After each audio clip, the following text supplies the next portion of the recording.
Broadcasting live from the Business RadioX studios in Phoenix, Arizona, it's time for Phoenix Business Radio, spotlighting the city's best businesses and the people who lead them.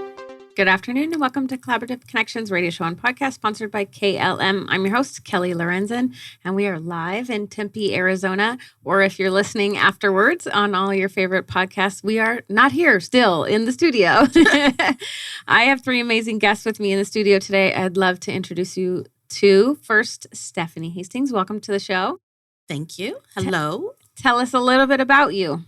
Well, I am a native of Arizona. I am here just enjoying life because I love the heat. So I'm one of those crazies, but just have my wonderful husband and my two boys and really standing in alignment with helping small business entrepreneurs to find ways to manage their money, get around those little mindset hiccups and focus on the things that is going to help move their business forward. Like, how can I be that person to help you around your accounting, your bookkeeping, your business plan, your pitch, something like that to get you in front of the right lenders and financiers or investors. That's what I'm here for. It's exciting. A reason Al and I invited you to the show. We love collaborating. That's the point of the show. Collaborative Connections is to connect people in the community and to listeners to have resources, an abundance of resources for each other to build business. So I love that. Thank you, Stephanie, for having us on. Al, welcome to the show. Thank you. Tell us about you. My name's Al Loveland. I'm a consultant. My background was I started out with a history degree, and I always like to say is that and 60 cents would get me a Coke. It was pretty useless. I kind of bounced around after college, and I started at JP Morgan Chase, where I stayed in credit cards for 15 years. Like, my history degree really worked there. I moved out to Arizona, was part of a layoff, and I still didn't know what I wanted to do. So I got a master's of management. The first class was built around consulting, and I loved it. And for about 7 years, I worked with small business and nonprofits. I did a lot of work at Vitalist. I did TAP Talks, things like that. And then right around 2020, I changed my company from 21 Days Consulting to Strawbo. That change was to work with a little bit bigger companies. And what I help with is what I call strategic implementation. It's from once the strategy is built, I help organizations develop what I call the 4 Ps, getting the right people in the right positions, following the right process to get the performance they're looking for. And that's very necessary in all size business, for sure. And Deborah Arteaga. That was bad. I didn't ask you ahead of time how to say that. Welcome to the show. Either one works, Arteaga. Thank you. Tell us about you. Yeah, so I am a happy mother of 4 and grandmother of 1 and have lived in Southwest communities most of my life. I've been in Arizona over 30 years. Dedicated my whole career to working in social services, just really find great fulfillment in applying my business background to the nonprofit industry in my role now. I'm the Chief Executive Officer at Tempe Community Action Agency. I've been there for about 7 years. And in that role, I oversee the 4 Ps that Al mentioned. I work under a board of directors, a volunteer board of directors, and we have a team of about 50 really dedicated employees making great change happen in our community. I didn't realize TCAA was that big. Wow, that's really cool. And is that scaled a little bit in the last 5 to 10 years? Definitely has. We've grown tremendously, and that was really my personal mission coming to the agency. Our agency is one of the primary and the largest social service agency in Tempe, and as population has grown, and with that, poverty and food insecurity and other social issues, it was up to our agency to figure out how to accommodate that growth, expand our programs, expand our staff and our capabilities. Awesome. Right? That is really awesome. I know. I don't think a lot of people know about TCAA. There's a lot of organizations in the Valley. And so it's nice to hear how each one supports our community and how each one collaborates with other community organizations as well, right? You work with a lot of other organizations. Across all industries, right? None of us can really be successful alone. It goes for any industry, any organization. So we do a great amount of collaborating. And, as you and I chatted about, nonprofits don't always do a great job of self-promotion and marketing. So thanks for the opportunity to be on the show today and to help us meet that mission. So who inside your boundaries of Tempe, but also outside, who are you looking to work with to really get in front of this? Because I can see there's so many areas where you can really be felt, especially with food insecurity, with children and going back to school, and how COVID really shined a light on who was able to support their families and who wasn't, and who was really utilizing that school program to feed their kids. That was eye-opening for me, I have to say. So many takeaways from the pandemic. So our name is a bit misleading. Our focus area is actually East Valley wide. Most Oh. of our participants in our programs live in Tempe, but we serve all East Valley communities depending on the program. Oh. Some have some geographic restrictions and others don't. That's good to know. Yeah. Okay, happy to help you. You throw me in, coach. You Here let me we go. know. That's right. Speaking of post-pandemic, a lot of things have changed for a lot of people individually, a lot of companies, organizations. Stephanie, what was your pivot? Most of us, Yes. I'm assuming, right, for you, but most of us pivoted in some sort of way, personally, professionally, business-wise. What were you doing before and post? Well, that is a great question, because before the pandemic, I was really getting in alignment. I was hitting my stride. I was really excited. I was working with small businesses and bringing those solopreneurs into a new level of growth. And I was really happy about this, helping them, bringing them in. What's the phrase that Dean Graziosi, she says, give them what they want so that you can get them in and give them what they need. So I was bringing people in, and I saw that they just needed some bookkeeping. They needed their taxes done. But when I got in front of those numbers, I was like, oh, and we're going to work on a couple of these other things. So that was where I was able to sit down and have like a strategic conversation with them and say, hey, let's build out your specific blueprint for your business to see where you can grow. So that's what I was doing, and it was working, but it was on a onesie twosie style, and I really felt I could be helping more people. And so as the pandemic hit and I had my office space and I was just getting ready to grow and step into that space, I had to close that office down. There was nobody coming to that office. I didn't need to pay for space. And so what I really stepped into was grants and grant writing and business proposals, because I realized a lot of small business owners didn't know about the opportunities. They felt that it was mostly for nonprofits or for scholarships.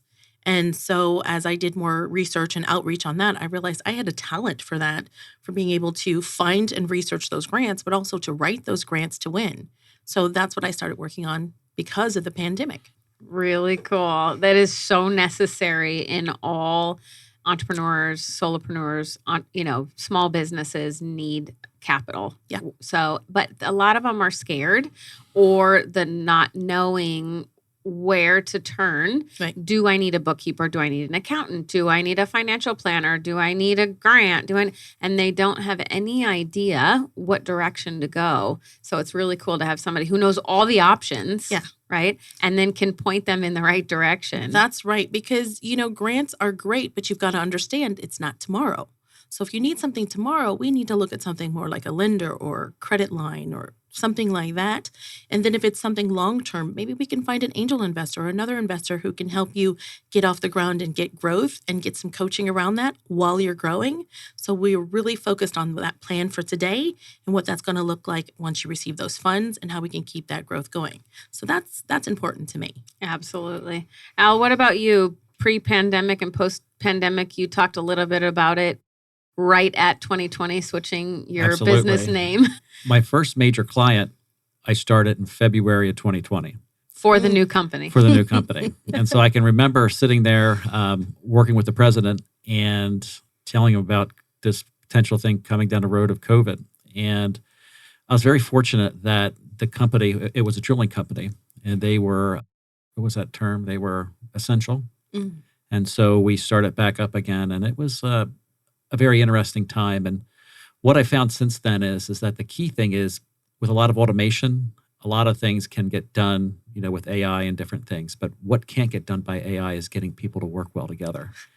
And what I found is that, when you have to deal with today, because we're in a very diverse world today, one piece of diversity that I share that's a little different is that people with the movement were brought up in different companies, and they were trained differently.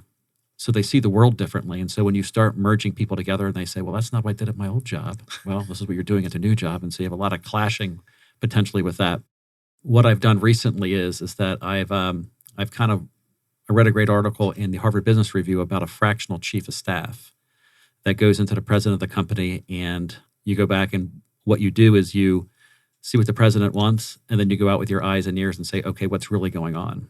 One thing that I always found, I used to call it the two worlds. The world of the executive and has in their mind, and the world that actually happens out on the floor. And one of the things is making sure that those two things are close together. One of the things to say what Stephanie was doing before with grants, what I did in my previous life with nonprofits I do with small business owners is, with these businesses, is that you have abundant need and limited resources, and how to make sure that your resources are be effectively utilized. And then it's what I call performance conversations. It's back to like with positions is that a lot of people burn themselves out, especially in the nonprofit industry. So true. And a lot of that is what are the expectations? What are the timelines? And how are you getting the work done with the resources that you have? And then the other piece is that I like to use analogies once or twice. And like in a lot of cases, I would ask, and I'd ask, like Kelly, I'd ask, could Kelly bench press 400 pounds? Probably not, right? Nope. And so what happens in a lot of organizations is they put 400 pounds of work on someone's bar to lift. And they say, why can't you lift that? And what happens is there is that difference between the staff and the management. And what I found was a big change, especially in the nonprofit industry, was that your generational change. Your generations that are older than me, they'll work till the work gets done. Yes. They love it and they'll burn them. They'll work hard. And a lot of youngsters will say, I'm not working that hard for what you're paying me.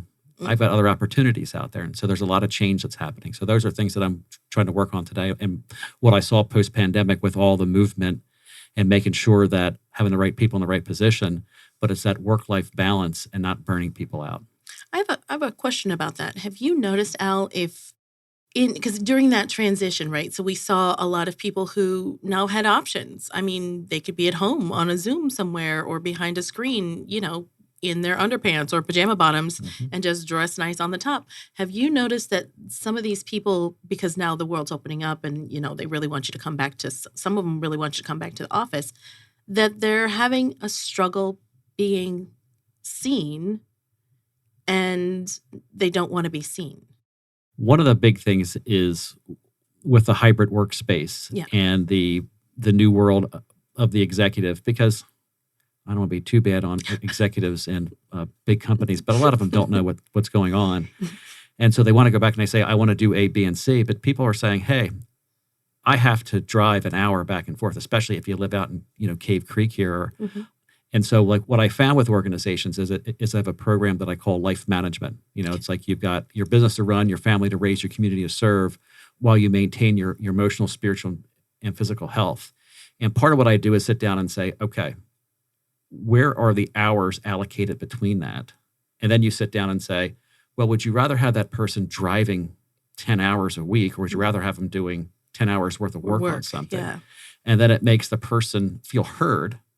And then once they feel heard, they buy into your organization, and it helps you sustain that, because the other piece is there's nothing more, and we roll this over to you, is that there's nothing more frustrating than having people leave and having to train people up and just doing that, because it's such a hard thing to be able to manage during when you're super busy.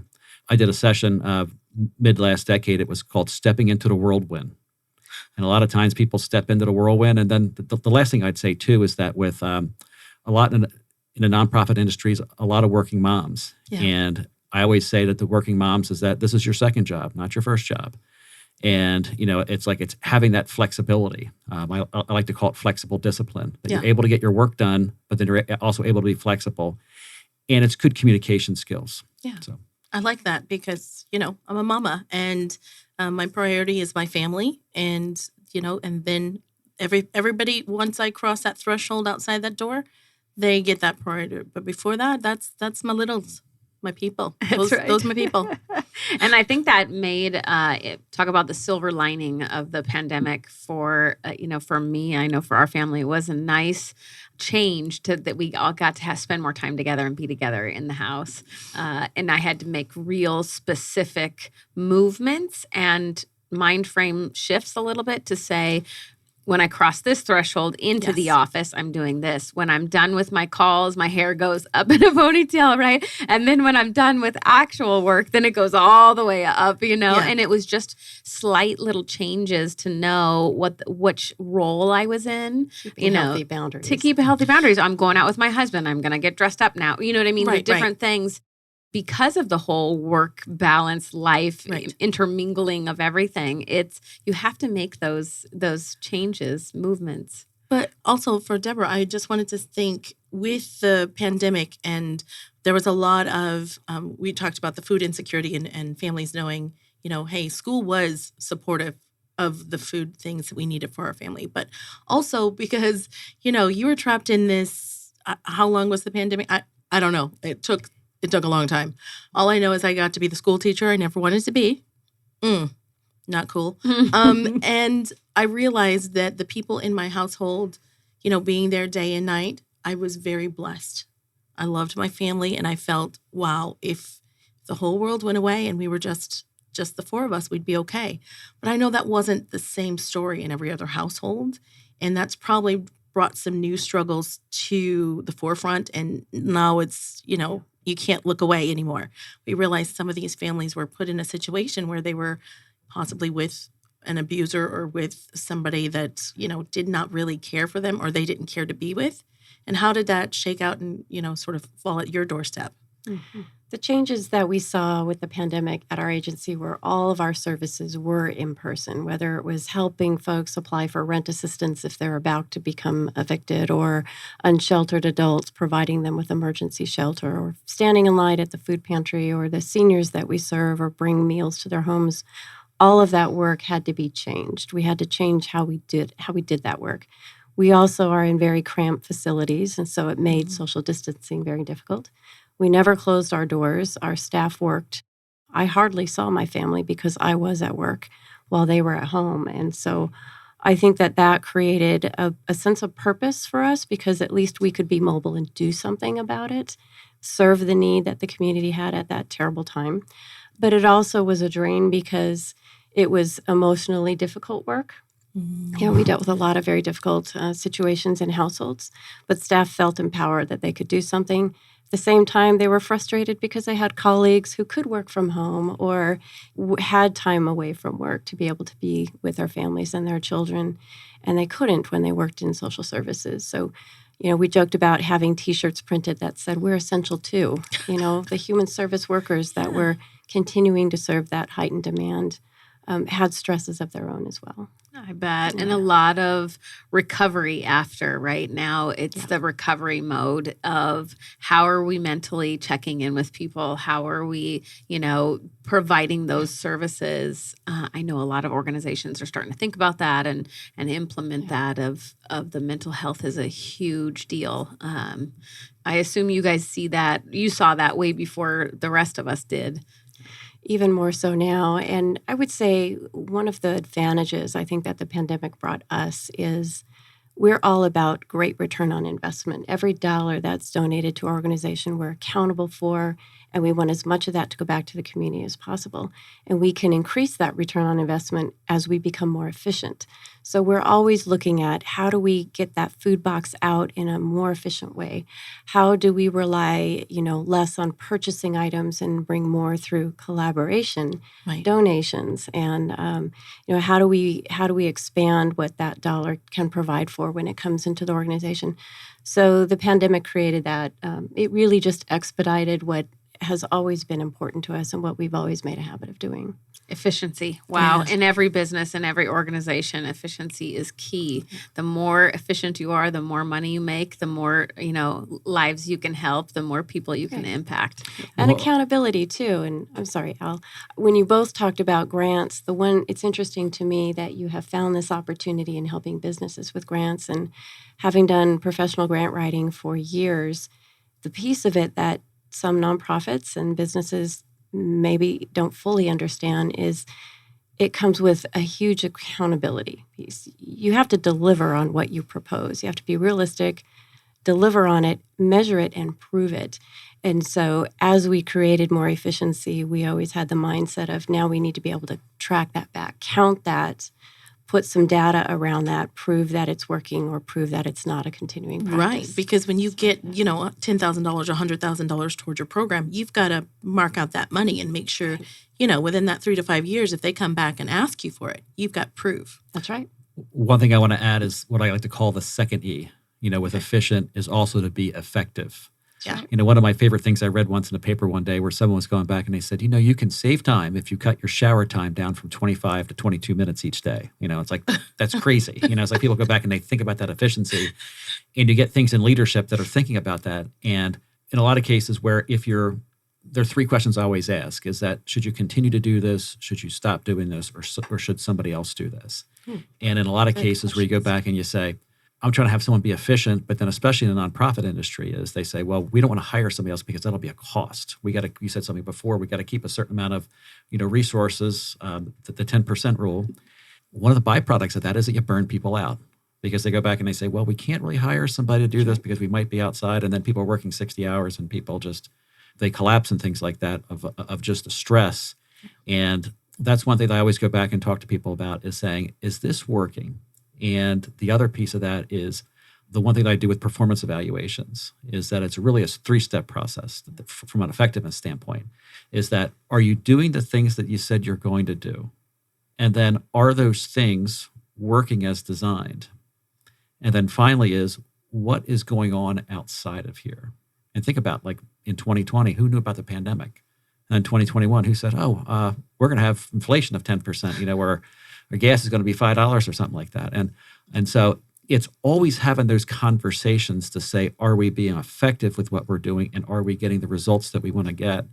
Because I find that a lot of organizations, when they think about efficiency all the time, they lose sight of the human element and they lose sight of the performance of people. And so you got to look at both. You're absolutely right. And you mentioned the 10%. And of course, in nonprofits, we're always challenging other industries to show us where you can run a business at less than 10% overhead.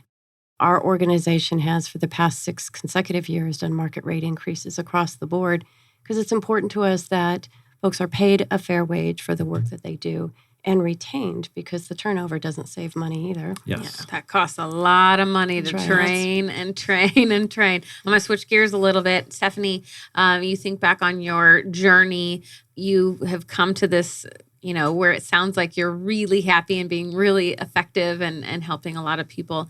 Do you have a why? Do you have your why, Yes. what that drives you, your purpose or your why every day? Yes. So funny little story. I got to be the business owner I never wanted to be as well. I was happily working for somebody else in their bookkeeping firm. And one day just was told, I'm doing such a great job. You're doing fabulous. And as she's walking me out the door with her hand on the small of my back and she's handing me a laptop and my purse and sweater, I'm like, hey, what's going on? So basically, I was the accidental entrepreneur because she sent me out.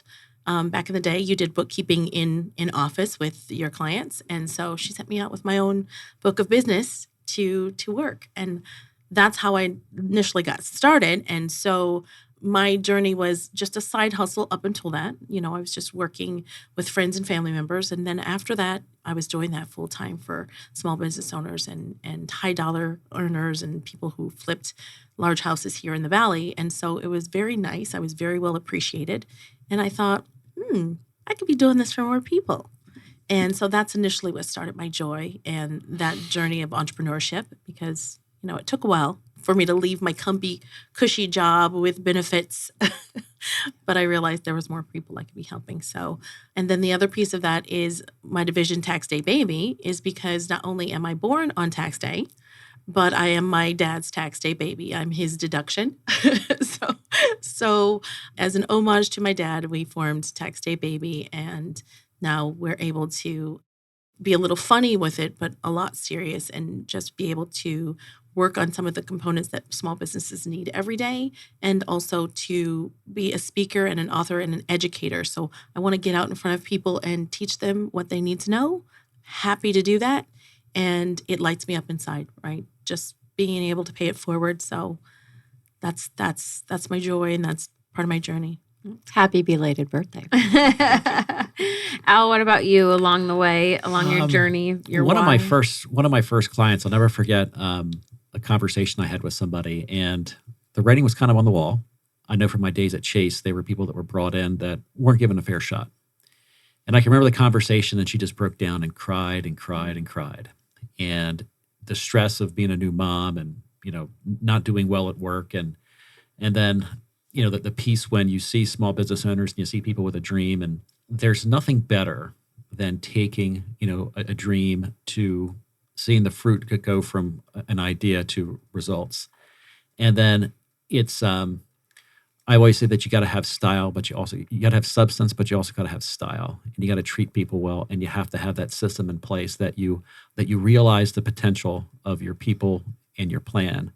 What I find it's so important, it's how you do it. And there's so many people, like I've had people before that sit in parking lots that are behind us, and they cry before they go into work every day because it's so awful. What I want to do is change that one business at a time. Because it's the one thing with business is it's not fair. The turn of last century, there probably was somebody sitting around saying, "We're doing really well in this horse and buggy industry," and the car comes out and poof, you're gone.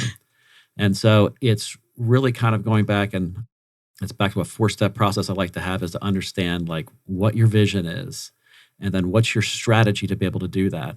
And then once you do that, it's how you go about doing that. It's how you implement it. And then it's the adjustments that you make along the way. I always like to quote the great philosopher Mike Tyson. He said, everybody had a plan against me until I punched him in the face. And a lot of time as entrepreneurs and owners, and you probably know in the nonprofit industry is that you think you're doing well and then something hits you. And then I like to kind of work with organizations to help them become agile. And then lastly, back to that life management piece is that I always tell, especially people that work hard in entrepreneurs and stuff, I always go back and I say, you have your spouse and your children for a reason. How much time are you spending with them? I remember I had that conversation first, and it was a husband and wife working in the insurance industry, and he said, "Don't ask my wife that question." I said, "Why?" He goes, "Well, she might want to spend more time with me than I do with her." But it's one of those things that you know as a small business owner is that you only have 168 hours in a week. There's only 2132 and a quarter, and there's only so much that you can do. And what I like to do with organizations is that sometimes you got to learn what you're not going to do before you can be effective in doing the things that you want to do. That's brilliant, Al. That is, I have to tell you, that is one thing along my journey that has really, really served me, is that no is an entire sentence. I love to give. I love to be able to say yes. I say yes all the time, but there's times where I really have to say no to preserve not only my sanity, but really what I'm doing and be into what I'm doing. And so that's huge. And the second thing that I always tell people is that rest is doing something. Yes. So 100%. That needs to be in your calendar. Yes. So self-care, rest, all yes. of it. That's right. Goes back to effectiveness. Yes. Yeah, that's right. That's right. You can't be effective if you're dog tired. You cannot give to your highest level if you are struggling mentally and physically. You must rest. That's brilliant. We're not going to put that in there. Put that in every day. Deborah, what about you? And you think back on your journey, your why or purpose, has it come full circle? Yeah, I've been thinking about that as you've asked the question, and that moment, where I decided this will be my career. And I think I owe it to a young man named Jesse. My first position I sort of fell into out of college was to help individuals find employment. And so I didn't know how to do that. I was lucky to get that job. But I learned how to do that. And I worked with a young man named Jesse. He was in his early 20s, who was really adamant about getting a great job. Like that was about him becoming a man. So we did that. He was successful. And a couple weeks later, he was back in the office again. He had lost the job. And he became this return customer until I began early in my career, recent college graduate, to understand that without addressing the barriers that were preventing him from being successful at employment, he was never going to attain that goal that he had.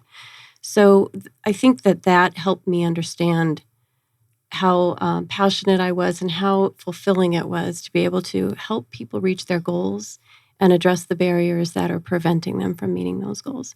I think everybody has the right to live a purposeful life.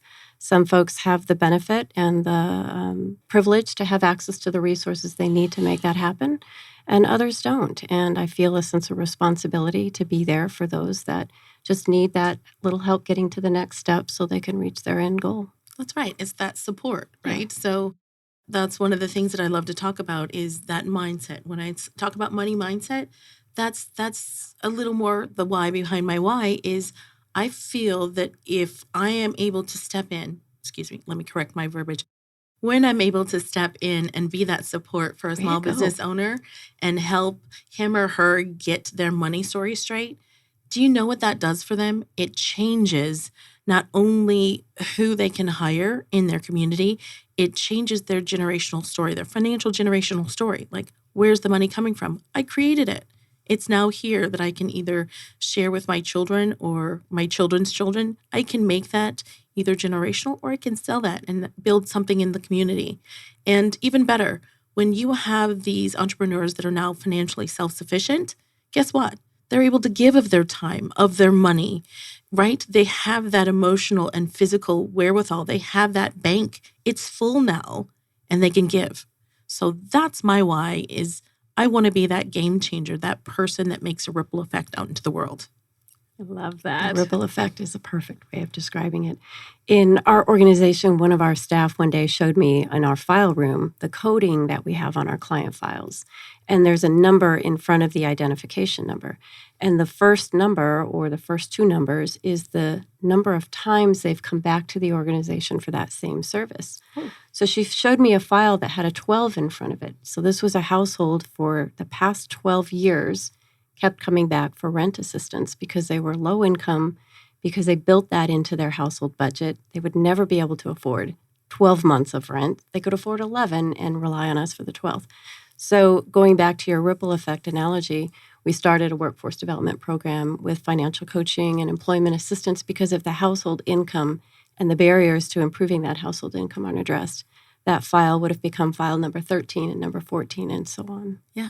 Yeah, that's amazing though. But you had that ability to track that. Again, we talked about tracking, right? And with financial tracking, it's the same. You've got to show where you put those dollars. But with the people, like you've got to show where they're getting a benefit. And if they're still having the struggle, what can we build as a community, right? Not just an agency, but as a community as a whole, so that we are helping serve members of our community. That's what we're all here for. That's why we collaborate, is because we see the bigger picture, right? It's not just us. And that's a great example of this of the second E, was that you became more effective and then you were able to, looking at that and stopping 13, 14, and 15, you saved time and you cut things back and then you helped other people out that made you more efficient by being effective. Right. Yeah. Really Look big at that, deal. hitting the E's there, Deborah. Al's giving you brownie points over here.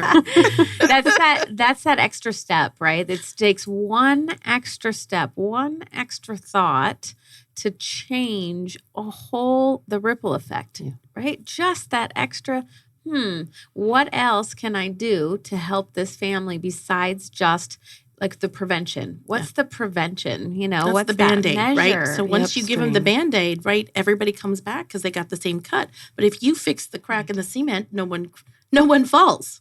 And I would say that the key piece to all of that being successful is the risk people are willing to take to make a change in their life, because we can all offer great businesses, great services.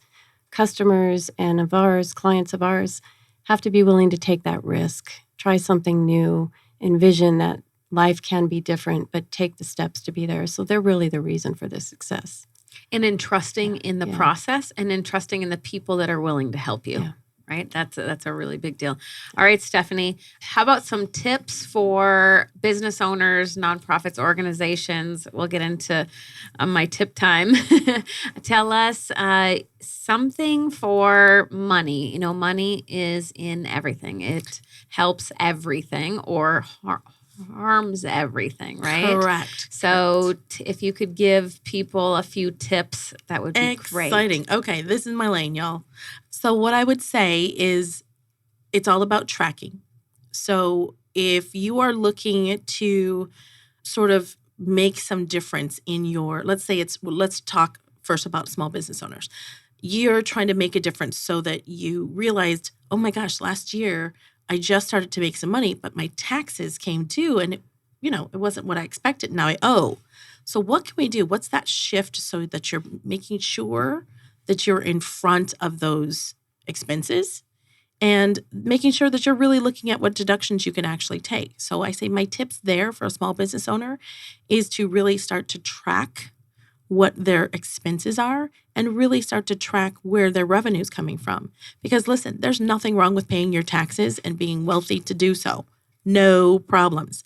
However, when it's the struggle where you're bringing in that revenue and it's going out just as fast and now you've got all of these taxes, that's a barrier to your growth. That's a barrier to you scaling. So let's look at those numbers and let's look at what's missing that you can deduct from your business to see where you can sort of bridge that gap a little bit. So that's for small business owners. And then for nonprofits, I would say, let's look at some things about what's going on with your team. Where do you see that there's potentially a need that can be filled that's going to bring you more sponsorships or some of those grant opportunities that you can get in front of so that the hustle's not real? Right? Because we know in a nonprofit arena, it really is all about the dollars to be able to meet those program initiatives and those things that are going to make a difference for what you have for your vision, for your mission statement, right? So I would say looking at those different opportunities and then seeing, is that an internal resource that you have or is that an external resource you need to go get? So those are just a couple of my little tips around there. And most importantly, I say, remember to breathe. Because money is energy. And if you have no energy, you are not being in a place of gaining any more money either. I love that. Good advice. I love that. Al, what about you? Tips and tricks. The main tip that I would have today is take time to talk about whether for good performance or bad performance, is it the person, is it the plan, or is it the environment? In many cases, people get so busy, they don't take the time to think strategically. I put a little shout out to my mentor, Scott Romeo, who got me to teach strategically. But in a lot of cases, organizations are just busy doing stuff. I've had many times where is a thing happening because of you or in spite of you? Mm-hmm. Is the environment changing and you're blaming the person rather than making a strategic change? Think about a salesperson, trying to sell something where a competitor is beginning to make a change that's affecting you, or from the standpoint, if the government starts cutting back on grants and things like that, if there's cuts and things like that, what do you do in that situation? And so it's having time to look at that. And it's very much a non-blame attitude. In so many cases, people want to blame somebody. They want to scapegoat somebody. They want to say, Stephanie, it's your fault, rather than going back and saying, okay, what did we think was going to happen? What actually happened? And then what do we see? Organizations in a lot of cases don't take that time because they don't look back at what happened yesterday to make the tweaks that it is going forward. And one of the key things about with numbers is to make your assumptions and then ask that question of, okay, what's happening and why do we have to tweak things? Because sometimes staying the course is making a decision. Mm-hmm. And that's the one thing I call them signpost sessions because, like if you ever driven to California, you say, I want to be at that border in 5 hours. And if you're not there in 7 hours, like what happened? Why did it happen? How do I learn from this? Because the one thing I always say is that it's okay to make a mistake. It's not okay to make the same mistake twice. And with organizations, especially leaders of organizations, it's always questioning things. And then the people in there, they're not questioning you, they're questioning the plan. And you have to also be open to be questioned, stuff like that. Yeah, so true. What about you, Deborah? So I'll take a little different spin on this. Tips for businesses is get to know your local nonprofit community. There are so many great reasons to collaborate, and not only are employees wanting more and more to have a variety of opportunities at their business, including an ability to improve their community and serve their community, but also think to your nonprofit community as an extension to your employee assistance program. If you have employees that are experiencing a crisis, if you know where your local service providers are and you can refer employees, they're able to get the help that they need so that they can stay focused on their job and take care of the crisis outside of that. That's a big deal, right? Most of us think of nonprofits as how can we help them? How can we support them? At least me and community. If I'm not doing something every day, every month for nonprofits, I'm like, something's not right, But on the opposite end is they can be a great resource for your employees. I love that. One more thing that I'd add to that is that with performance improvement plans, in a lot of cases, it's more of a, hey, let's get somebody out the door. You're not doing well, I got to fire you. But I've always said is that, when you have an effective performance improvement system where you're trying to get the best out of people, and your positive is that I've always told people that if I have to fire you, that means I have to do your work while I work to hire somebody. Right. Then I have to go through and make offers, and then have the person wait 2 weeks until they give their job, and then they got to come in and we got to train them. It's going to take them 10 weeks probably to get back to where if I just work with you over the next couple of weeks, it's in our best interest to help you. And it's also in your best interest to kind of learn about what's going on. And so it's those positive conversations. And, that's the thing, because a lot of people are always, they have that old mentality that if it's not doing, we got to get rid of them. Accountability. I hate that word. It's usually brainless rather than going back and saying, and then too, like once you've done all that, then you've gone back and said, because I remember one quick story was that in my corporate days, I had somebody come back and we used this philosophy, and somebody came back and they said, Al, I want to talk to you. And they were leaving. And I was like, this is not going to be good. And we went into a conference room, sat down, and she said, I want to thank you for all you did for me, because after you went through all this stuff, I realized that this is not what I wanted to do. And it forced me to go somewhere else. And at a certain point, because whenever you work with somebody, there's 3 things that can happen. 1 is they can quit. 2 is they can get better. And then 3, you have to fire them. But in most cases, if you do it well, you hardly have to fire anybody. So it's a very positive way of doing things. But that's a great stay and grow plan, right? So if you are able to have that adult conversation with somebody, right? Because sometimes you can't, right? Sometimes they're not able to listen. But if you're able to have that conversation with somebody and just say, hey, listen, you are integral to this team, and what can we do that's going to make a difference for you? And how can we help you grow so you stay? That's huge. First of all, to know that they're cared for in that manner might just turn them around, on face value of things. And it's funny. So one of the other things when you were talking about, how small businesses can use nonprofits as a resource, one of the other things that I was thinking about that might be helpful for tips as well is the tweaks and the leaks. That's one of the things that we always talk about is look in your business and see where you are leaking time, which ultimately leads to leaking money. So look at these little things, and, I put together a checklist so that we can go over all of those things when we have a conversation, and I invite people to have a conversation so we can look at where is the necessary for you to just make a little tweak and save some money, or, if you've got some real money coming out the door, let's just stop some leaks. So that's important in all areas, whether nonprofit or for-profit businesses. It's that review that needs to happen as well. That's great. Review time, right? Review money, review all your systems, efficiency, effectiveness. It needs to be a line item in, what you're spending your money and time on. Is that review, is going back, right? That's right. It's one thing to build a business plan for the year, for the term of how you're going to build this whole thing out. It's another to go back all the time, every month, every quarter with your team. How is it working? Review the systems, review the plan, and make the tweaks and fix the leaks. Yes. Plug the holes, right? That's right.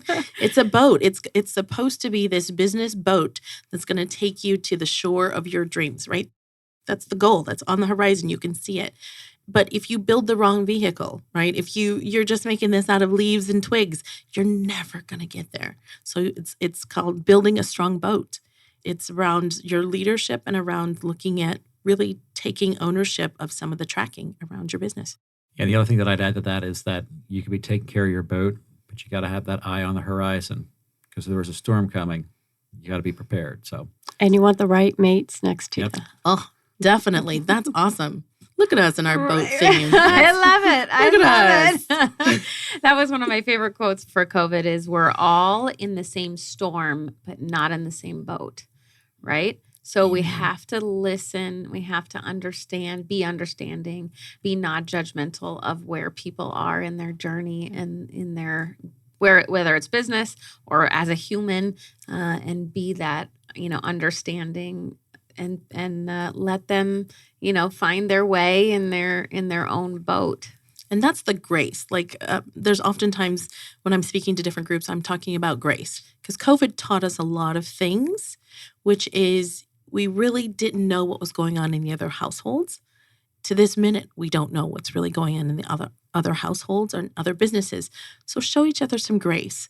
Step out and really stand in your humanness and just don't find reasons to be divisive or to be different or find the diversity in things. Try to find the theme that is the commonality. How are we all going to make it on this planet and move forward together? Show each other a lot more grace. You don't know what someone's been through. You don't know what they're going through.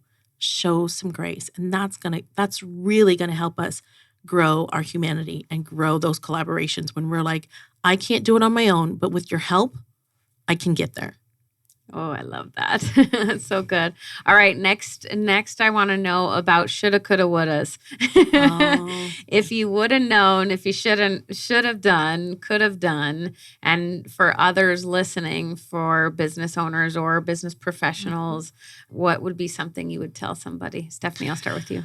First of all, I remember saying that no is an entire sentence, and it took me years to learn that. I only learned that in like 2019. So yeah, that was huge for me. And I expect everyone to write this down. That's a writer downer. No is an entire sentence because it steals your time and your money and your energy if you say yes to everything.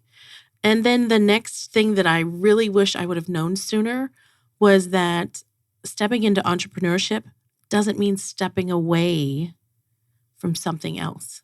It could be and, not an or. Just that little difference made a huge deal for me in walking away from corporate America and really stepping into my business wholeheartedly. That effective change allowed me more growth and passion for what I was doing. Because if you don't really step into something, there's a lot of fear about what you're walking away from. So I love that. I always say I want to be a philanthropist when I grow up. Then I thought, wait a second, I can start this. I started this when I was 13, right? My family was big philanthropists, right? And I was like, well, I already am. So why can't it doesn't have to be or. I don't have to go work for a nonprofit. I can be an entrepreneur and give back to the nonprofit sector in my volunteer time. So that's Just what I've call done. me. Yeah. that was a huge aha moment for me. Like life can be an and, not an or kind of life. I love that. All right, Allie, you're up. Shoulda, coulda, wouldas. Well, it's perfection is a myth that we go around and we try to think that we don't want to fail at things or we want to try to make things work. And a lot of times that's just wasting time. And so sometimes you've got to go back and say, this isn't working out, and it's okay to have something fail. And we've all had things where we've stuck with something a little bit too long, stuck with a strategy a little bit too long, stuck with a person a little bit too long. I had some personal things that I didn't really take care of that I should have in a quicker fashion. But, you try to be perfect.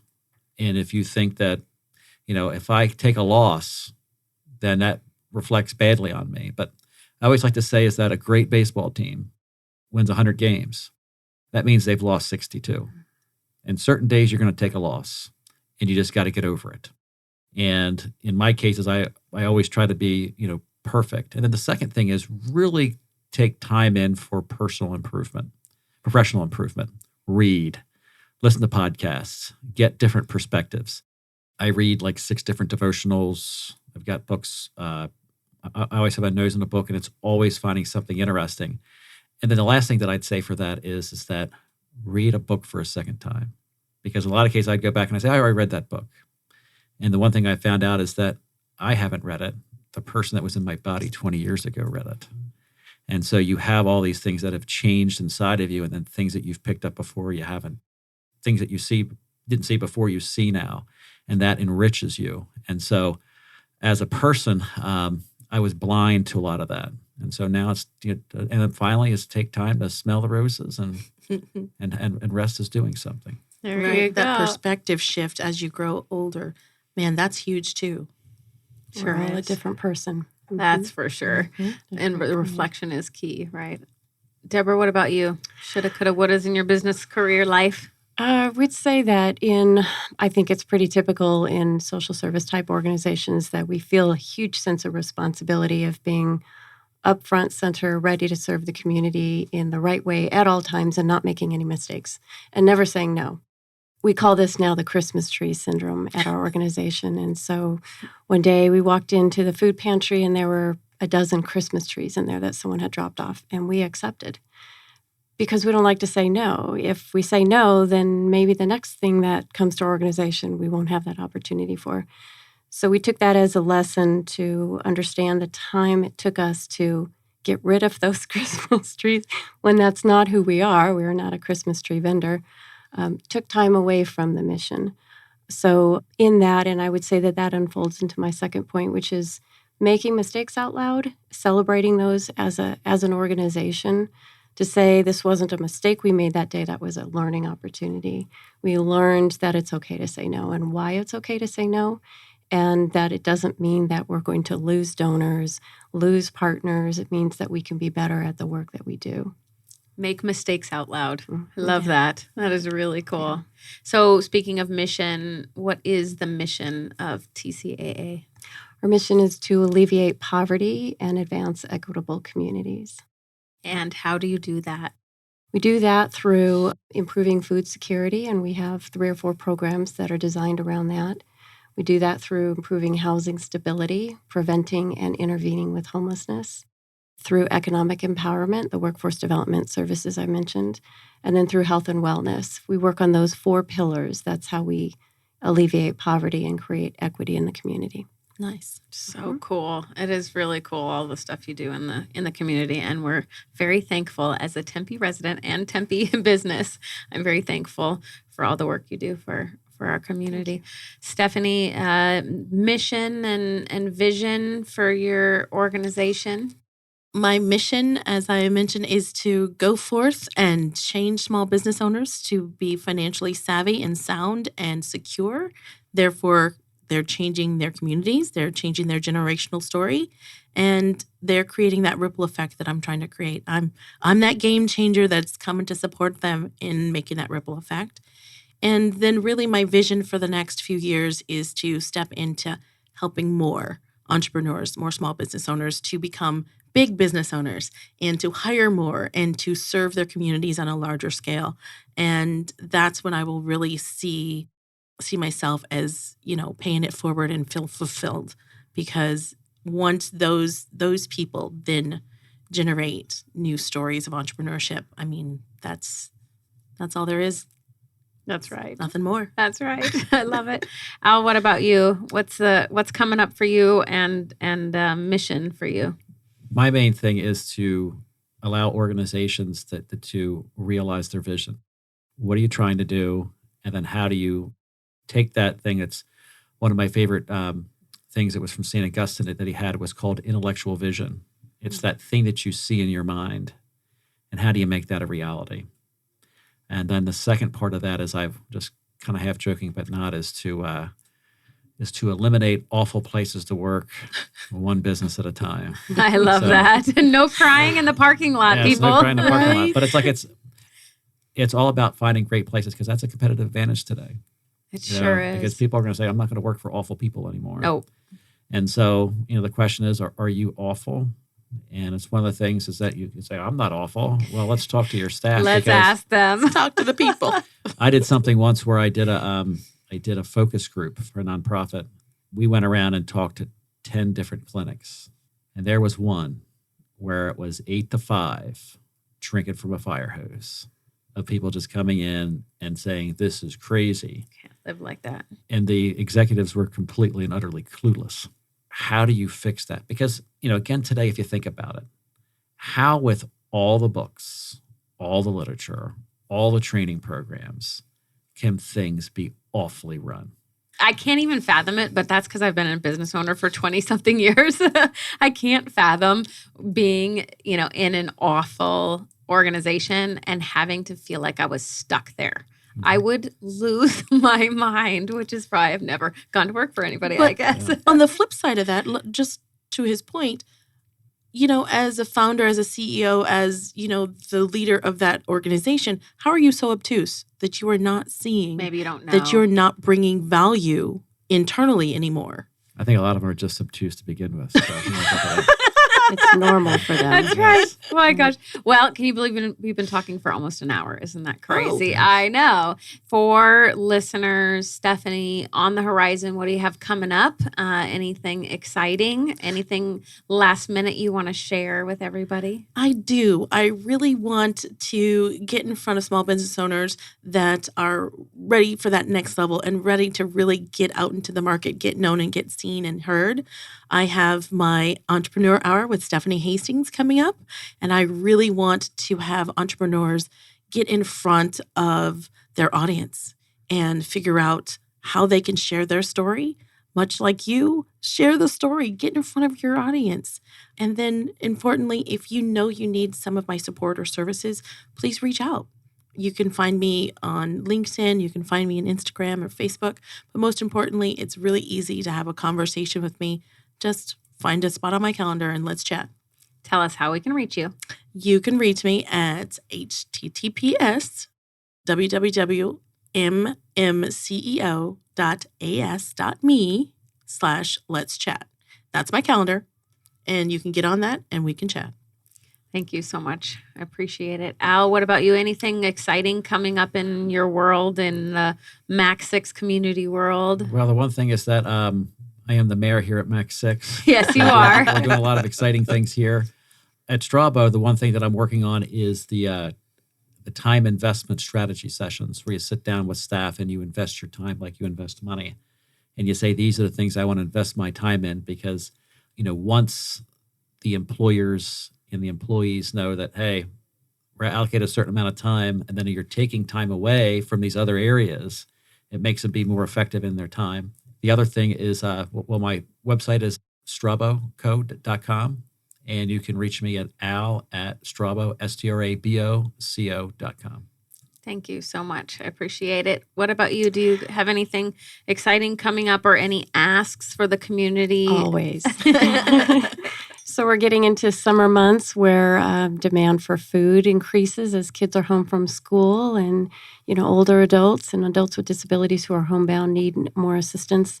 We're always recruiting for volunteers, and that's sort of a fifth pillar of the way that we carry out our mission is through community engagement.